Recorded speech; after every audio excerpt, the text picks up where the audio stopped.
Hi, Ruth McLeod, Honor of Nursing.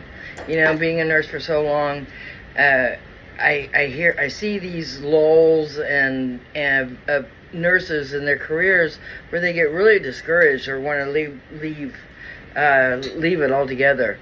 Whether it's, you know, it's hard. Nursing is really super hard, and I too have had those.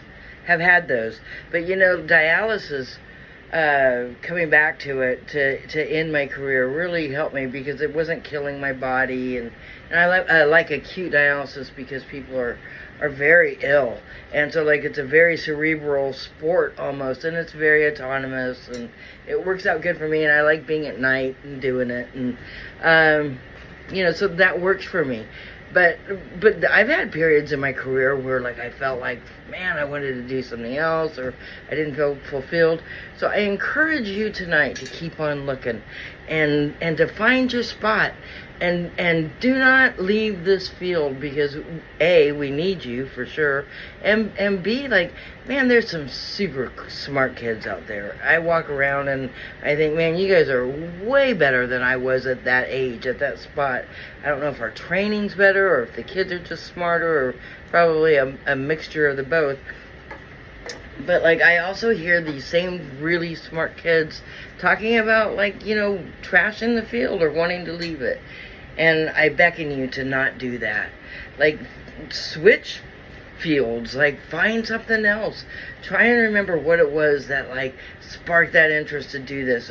Why did you want to be a nurse? Were you just disillusioned, or you got here and you realized like, oh man, this really sucks? I mean, maybe it's just really not for you, but there's so many avenues in nursing that you can work at, and then you might find your way back to clinical or whatever. I know that ending with this has really given me just life, and I'm excited to go to work. I'm at 43 years this year, and I'm still excited to do this job. So don't get discouraged, and if you are, just know that it will pass, and don't give up, man. And if you see that your members, your team members or your teammates are like get discouraged, like, say something, help them, be an encouraging friend, because man, we really need these nurses to stick. All right, as always, Honor of Nursing, I got a really exciting announcement next week, so has to do with Grey's Anatomy. All right, guys, talk to you later. Honor of Nursing, do unto others. Bye.